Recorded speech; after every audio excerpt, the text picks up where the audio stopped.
Previously on the 2020 NFL season review. We talked about the Detroit Lions and how another bad year with Matt Patricia led to not only him being fired, but the general manager Bob Quinn. We also talked about how their defense was worse than their 2008 defense, which, as you may remember, went winless. Finally, we also talked about how they traded their franchise quarterback, Matthew Stafford, to the Rams for 2 first-round picks and Jared Goff. They're entering a rebuilding phase, so let's just hope everything goes well for them. In this episode, we'll be talking about the 2020 season of the Carolina Panthers.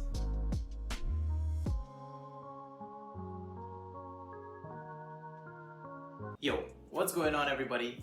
Thanks for tuning back in for another episode.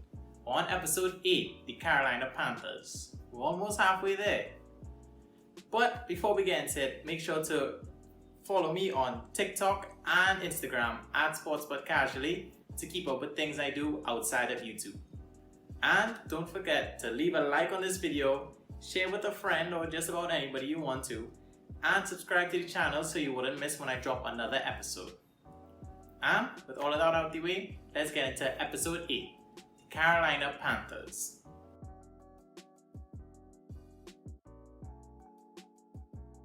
Ever since the 15-1 Panthers went to the Super Bowl for the second time in franchise history and lost to Peyton Manning and the Broncos, they struggled to regain the same success. They fell off after 2017 and the franchise decided to go in a new direction.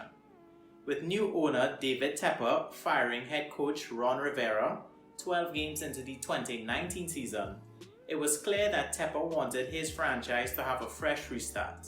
But how smoothly of a start did this rebuilding get off to in the 2020 season? As you may know, that's what I'm here to talk about, so let's get into it.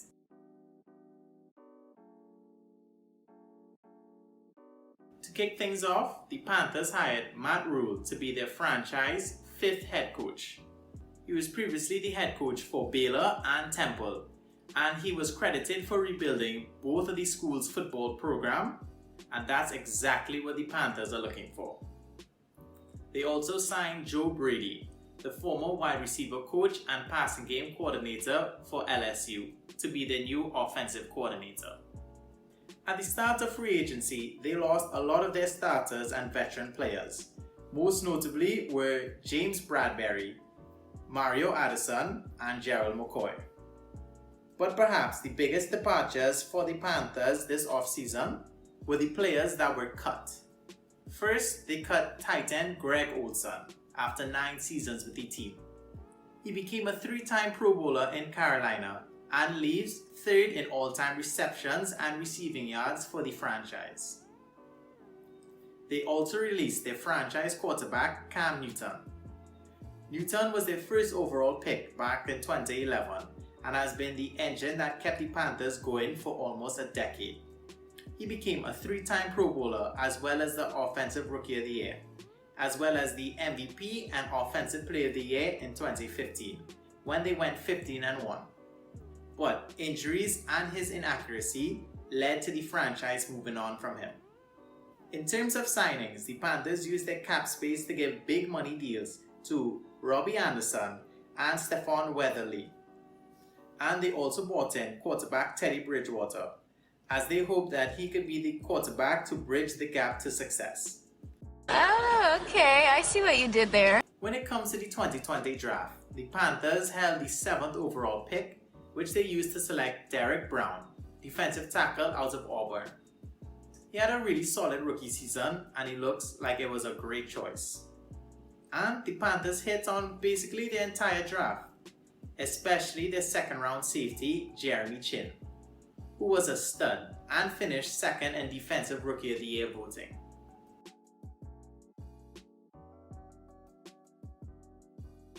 The Panthers had 2 players opt out of the 2020 season, but they weren't really important to their rotation.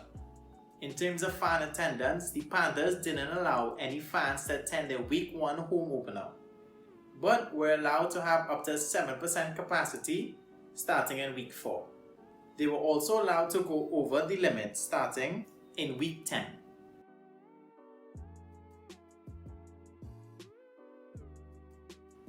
The Panthers got off to an 0-2 start to the season, with losses coming to the Raiders and the Buccaneers. But the worst came during their Week 2 loss versus the Bucs, where fantasy football savior running back Christian McCaffery went down with a right high ankle sprain. He would be placed on IR and didn't return till Week 9. But the Panthers were able to bounce back from their slow start and rally around their injured teammate. They strung together a 3-game win streak versus the Chargers, Cardinals and Falcons respectively. However, playing without your best player will eventually catch up to you. And for the Panthers, it came in Week 6. After their heroic 3-game win streak, the Panthers would then go on a 5-game losing streak. They did, however, get back McCaffrey in Week 9 versus the Chiefs. But he will suffer a shoulder injury in the closing minutes of the game. After that injury, McCaffrey would miss the rest of the season and the Panthers didn't have another rally in them. By the time the bye week came around, they were 4-8, but it didn't matter as they stumbled out of the gates and ended the season 5-11, losing 4 of their last 5 games. This was their 3rd losing season in a row. They were officially eliminated from playoff contention in Week 15 after a loss to the Packers. They also fired their general manager, Marty Herney, in December over differences with the owner Tepper and the head coach Matt Rhule.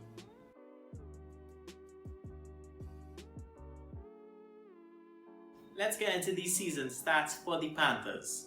When it comes to their overall offense, they've tied for 21st in the league, and they were just about average in everything.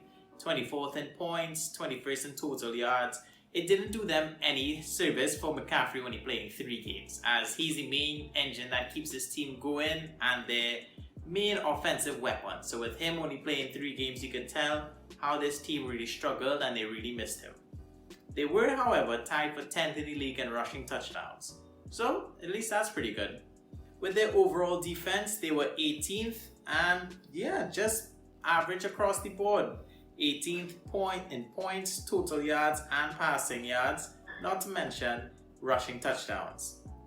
They were, however, 30th in the league for interceptions, and they were tied for 23rd in sacks, which isn't really that good, so they kind of struggled getting a lot of pressure.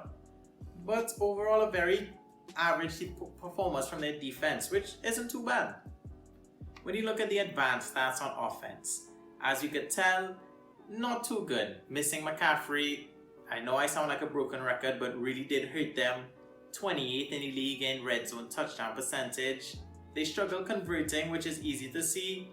A lot of struggles from Teddy Bridgewater did lead to their conversion problems, but as I say, the main problem for this team was McCaffrey missing. And when you get to the advanced stats on defense, just couldn't really get much pressure on the quarterback. 24th in blitz percentage, 21st in hurry percentage and pressure percentage. It could be worse, but they're showing signs of improvement as we know this is a rebuilding season.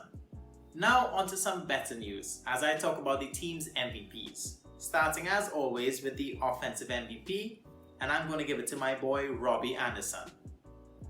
My guy Robbie left the Jets, got a big payday and backed it up on the gridiron. He had his first 1,000 receiving yard season and he set career highs in every single statistical category except receiving touchdowns and rushing yards. He was 15th in the league in receiving yards and 10th in total targets. Now on to their defensive MVP, where I'm going to give it to their safety, Jeremy Chin. The rookie safety came out like he was shot out of a cannon.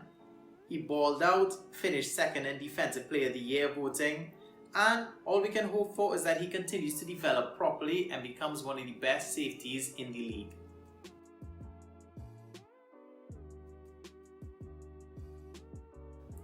They got their offseason started by hiring Scott Fitterer to be their new general manager.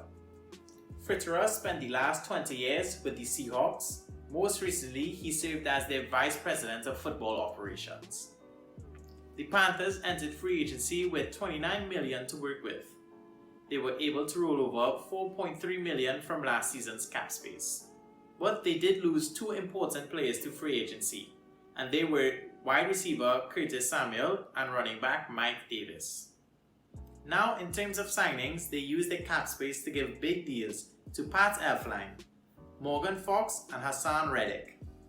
Before the 2021 draft, the Panthers traded for Jets QB and former 3rd overall pick Sam Darnold. They sent back a 2021 6th round pick and a 2022 2nd and 4th round pick as well. After looking around, they finally traded Teddy Bridgewater to the Broncos for a 2021 6th round pick. It really sucked that he wasn't given another opportunity in Carolina. I mean, he didn't have the best season, but with McCaffrey going down, it didn't really help. And he was a little turnover prone, so I understand they had to do it, and Darnold has a high upside, but still would have liked to see him get another shot. Coming into the 2021 draft, the Panthers had the 8th overall pick, which they used to select Jaycee Horn, the cornerback out of South Carolina. This was a bit of a reach to me, as I thought Patrick Surtain was the best cornerback in the draft. But if I'm being honest with you, I was really high on Surtain. But the Panthers seem to love Horn, and that's all that matters. They used the rest of their selections to help shore up the rest of their roster, and they got Darnold another weapon in Terrence Marshall Jr. in the 2nd round.